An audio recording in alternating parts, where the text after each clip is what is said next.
इस बुक से बहुत क्वेश्चन कॉमन था, लगभग इसी बुक से मतलब डायरेक्ट लाइन उठा के दे। सीरीज थोड़ा अगर एक बार में पकड़ा गया तो ठीक है। 300 सेट है प्लेटफॉर्म का, वो सब जो प्रैक्टिस किया कि न्यूलैंड्स ने जो आवर्त सारणी दी तो उसमें जो फॉर्मूला है उससे क्वेश्चन था, फोकस दूरी दिया हुआ था। नमस्कार दोस्तों, कैसे हो आप सभी लोग। आई होप बहुत बढ़िया होंगे। सो गाइस, हमारे साथ कुछ कैंडिडेट्स हैं, जानेंगे इनसे एग्जाम पर कैसा था 22 अगस्त थर्ड शिफ्ट का। बहुत ही डिटेल एनालिसिस मिलेगा। मैं इनका परिचय दे दूं, ये बहुत बढ़िया कैंडिडेट्स हैं। इन्होंने 85 प्लस अटेंड किया है, प्लस इसके साथ ही इन्होंने NTPC का एग्जाम भी क्वालिफाई किया है। तो एक एक्यूरेट एनालिसिस आपको मिलेगा इस वीडियो में। तो गाइस, वीडियो को पूरा देखना और जो भी नए हो चैनल को सब्सक्राइब करना और बेल नोटिफिकेशन को ऑन रखना। सो गाइस, चलते हैं सीधा कैंडिडेट के पास। पेपर तो बहुत मॉडरेट था, मॉडरेट टू टफ बोल सकते हैं, क्योंकि जो जीके पोर्शन था और करंट अफेयर्स था वो बहुत ही मतलब थोड़ा डीपली पूछा गया था, ठीक है ना। और मैथ रीजनिंग लगभग इजी था, इजी टू मॉडरेट बोल सकते हैं। थोड़ा कैलकुलेटिव था पर उतना हार्ड नहीं था जितना कि जीके और करंट अफेयर्स था। करंट अफेयर्स 2022 का ही था, 2021 की तुलना में 22 ज़्यादा पूछा गया था। 21 का था पर कम था। और जो स्टेट से रिलेटेड परियोजनाएं हैं, योजनाएं हैं, वो ज़्यादा पूछी गई थी हमारे शिफ्ट में। और जीके भी अच्छी खासी वेटेज थी और बहुत डीपली थी, ठीक है ना। और मैथ मतलब 3-4 चैप्टर से बहुत ज़्यादा क्वेश्चन थे। पोर्शन से मेंसुरेशन से 3-4 क्वेश्चन थे, क्वाड्रेटिक से 2-3 क्वेश्चन थे। क्वेश्चन क्या थे याद है? क्वेश्चन याद है, जैसे गोले का आयतन दिया, गोले का और शायद गोले का और एक किसी भी चीज़ का वक्र पृष्ठ का क्षेत्रफल बराबर था और दोनों का आयतन का अनुपात पूछा था। और एक क्वेश्चन था कि गोले का वक्र पृष्ठ का क्षेत्रफल दिया हुआ था, उसका आयतन पूछा था। तो लगभग फार्मूला बेस्ड ही थे पर थोड़ा पॉइंट वाइज थे, इसीलिए ज़्यादा कैलकुलेटिव थे, वो टाइम टेकन थे। और क्वेश्चन थे SI से था, CI से था। CI से 2 क्वेश्चन था पर इजी थे, उतने हार्ड नहीं थे। मतलब आप इजीली उसको बना सकते हैं। जैसे 6,000 रुपये दिया हुआ है और जो उसका इंटरेस्ट था वो हाफ ईयरली था और 1 बरस का हिसाब से 12% का पूछा था कि इंटरेस्ट कितना होगा। ये ऐसे क्वेश्चन थे बहुत। और रीजनिंग के थोड़े सिटिंग अरेंजमेंट 4-5 थे हमारे शिफ्ट में, पजल भी थे 3-4, पर वो सब लगभग इजी थे। जैसे 6 लोग बैठे हुए हैं, 8 लोग बैठे हुए हैं, इस टाइप के थे। और सर्किल में ज़्यादा था, ठीक है ना। सर्कल वाला ज़्यादा क्वेश्चन। हाँ, सर्किल वाला ज़्यादा क्वेश्चन था सिटिंग अरेंजमेंट में। ब्लड रिलेशन था? नहीं, ब्लड रिलेशन से कोई क्वेश्चन नहीं था।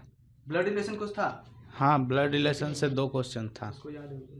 ब्लड रिलेशन से मेरे शिफ्ट में 2 क्वेश्चन था। और आपका ये पजल टेस्ट 2 दिया था। सिटिंग अरेंजमेंट 8 था। हार्ड था, बहुत लंबा था क्या? नहीं, 8 क्वेश्चंस थे सिटिंग अरेंजमेंट के। सिटिंग अरेंजमेंट के 8 क्वेश्चन? बहुत थे। लंबा था क्या? बहुत लंबा था। मतलब आप अगर एक को पकड़िएगा तो दूसरा नहीं बनेगा और आपका टाइम निकल जाएगा, इसी तरह से। और क्वेश्चन लगभग मैथ और रीजनिंग का मतलब मॉडरेट ही था।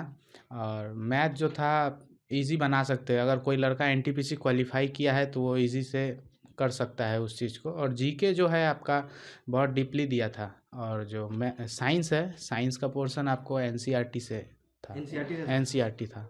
एडवांस मैथ से ट्रिग्नोमेट्री वगैरह का कैसा क्वेश्चन था? ट्रिग्नोमेट्री का भी मेरे शिफ्ट में एक क्वेश्चन था पर वो बहुत लेंदी था, इसीलिए मैं उसको बनाने नहीं गया था। फार्मूला बेस्ड ही था, मतलब जैसे sin 30 sin 60 वैसा नहीं था। वो जो और एक होता है ना, sin square theta plus cos square theta equal to 1, उस टाइप से फार्मूला बेस्ड था, इसीलिए मैं वो नहीं बनाया। पर एक क्वेश्चन था ट्रिग्नोमेट्री का। ट्रिग्नोमेट्री क्वेश्चन याद है? ट्रिग्नोमेट्री का क्वेश्चन तो था, sin थीटा cos थीटा मेरे में 2 दिया था। 2 क्वेश्चन था। हाँ, क्या था क्वेश्चन याद है? वो sin A plus sin B ऐसे करके जो था उसका मान 1 आता है, वो क्वेश्चन था। और आपको ज़्यादा क्वेश्चन मतलब मैथ का बन जाने वाला ही था। कोई सीरीज वगैरह रीजनिंग का कैसा था? रीजनिंग का सीरीज थोड़ा अगर एक बार में पकड़ा गया तो ठीक है, नहीं तो फिर वो हार्ड था, नहीं हो रहा था। मैथ में कोई बुक सजेस्ट करेंगे क्या? मैथ में कोई बुक सजेस्ट नहीं करना, मैथ बहुत ही इजी आ रहा है। मतलब लगभग जो पिछला बार मैथ था उससे भी उस टाइप का ही आ रहा है। जैसे जो 3200 सेट है प्लेटफॉर्म का, वो सब जो प्रैक्टिस किए हैं ना, तो आप इजीली बना लीजिएगा मैथ। मतलब 25, हाँ यूथ भी आप बोल सकते हैं, यूथ मैथ जो प्रैक्टिस किया 25 में से 22-23 मैथ आप आराम से बना लीजिएगा, कोई प्रॉब्लम नहीं है उसमें। साइंस का क्या है? साइंस से भी क्वेश्चन था, थोड़ा डीपली क्वेश्चन था। बायोलॉजी से कम क्वेश्चन था, उसके तुलना में फिजिक्स और केमिस्ट्री का वेटेज ज़्यादा था। फिजिक्स में light mirror lens magnetic field वो जो चैप्टर है, पीरियोडिक टेबल केमिस्ट्री का, ये सबसे ज़्यादा क्वेश्चन था थे फिर भी क्या था क्वेश्चन। पीरियोडिक टेबल से? पीरियोडिक टेबल से क्वेश्चन था कि न्यूलैंड्स ने जो आवर्त सारणी दी तो उसमें टोटल कितने एलिमेंट्स थे। जी। हाँ। और लाइट का चैप्टर क्या, लाइट से क्या था क्वेश्चन? लाइट से क्वेश्चन था कि वो मीटर बेस्ड जो फार्मूला है उससे क्वेश्चन था, फोकस दूरी दिया हुआ था, वस्तु का दूरी दिया हुआ था, भी पूछ रहा था तो वो इजी था। फिर से आवर्धन से भी था, ठीक है ना, भी बाई यू करके जो हम लोग निकालते हैं उससे भी क्वेश्चन था। लेंस फार्मूला था? लेंस फार्मूला से मेरे में क्वेश्चन नहीं था। इलेक्ट्रिसिटी था, वो एम्पियर निकालने को बोला था, रेजिस्टेंस निकालने को बोला था। हाँ जी, ओम्स लॉ पे था? जी ओम्स लॉ पे था वो। कितना था क्वेश्चन? मेरे पे वो भी 2 ही था, दो question? 2 ही क्वेश्चन था, वो 2 ही मेरे में न्यूमेरिकल था। बायो से कौन सा पार्ट से पूछ रहे हैं? बायो से ह्यूमन बॉडी पूछा था, ठीक है, मेरे में ह्यूमन बॉडी पूछा था। और केमिस्ट्री से? केमिस्ट्री से तो ये जो होता नहीं है, क्या बोलते हैं वो, जो रिएक्शन करना पड़ता है, इक्वेशन वाला जो पैरेलल करना पड़ता है। केमिस्ट्री से क्वेश्चन था डबल डिस्प्लेसमेंट रिएक्शन जो है वो सब से क्वेश्चन थे। संयोजन अभिक्रिया से क्वेश्चन था कि इनमें से कौन सा संयोजन अभिक्रिया है, 4 ऑप्शन दिए हुए थे, ठीक है ना, ऐसे क्वेश्चन थे। पर केमिस्ट्री से कम ही थे, उतना ज़्यादा नहीं था। कोई बुक सजेस्ट करिएगा साइंस के लिए? हाँ, साइंस के लिए तो एनसीईआरटी बेस्ट है। आप एनसीईआरटी का वो एनसीईआरटी बकवा दे, एनसीईआरटी का ये जो क्लास 10 का बुक है अगर कोई पढ़ लेता है ना तो आप इजीली मतलब कर सकते हैं, उतना भी हार्ड नहीं है। थोड़ा क्या मतलब कॉन्सेप्ट बेस पे है, पर आप कर सकते हैं अगर पढ़ लिए हैं तो। मतलब 25 में से 18-19 साइंस भी आप बना सकते हैं 30 में से। उससे कुछ क्वेश्चन कॉमन पड़ा इस बुक से? इस बुक से बहुत क्वेश्चन कॉमन था, लगभग इसी बुक से मतलब डायरेक्ट लाइन उठा के पूछ दे रहा है, इसी बुक से डायरेक्ट क्वेश्चन इसी से पूछ दे रहा है। पहले भी देखे होंगे, ये पूछा था आपको, ये दिया गया, ये जो देख रहे हैं आप, हाँ, human ये brain से।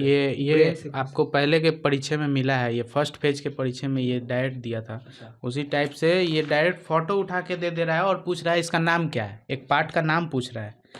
यही सब आप फॉलो कर सकते हैं, बेस्ट है ये बुक आपके लिए। करंट अफेयर में कुछ सजेशन? करंट अफेयर्स के लिए 2022 का ही पढ़ के जाइए, 2021 भी दे रहा है पर 22 का वेटेज ज़्यादा है 21 की तुलना में। कुछ और क्वेश्चंस या सजेशंस कुछ फिर भी अगर? और सब तो ठीक ही है। मैथ और रीजनिंग पेपर ठीक है, इजी तो मॉडरेट है, मॉडरेट बोल सकते हैं। रीजनिंग थोड़ा मैथ फिर भी इजी है, पर उसके तुलना में जो साइंस और करंट अफेयर्स है वो थोड़ा हार्ड आ रहा है, मतलब मॉडरेट टू टफ बोल सकते हैं उसको। ठीक है गाइस, इन्होंने बहुत सारे क्वेश्चंस हमें बताए, ठीक है, और मिलते हैं आपसे दोस्तों अगले वीडियो में। तब तक के लिए टेक केयर, जय हिंद, धन्यवाद।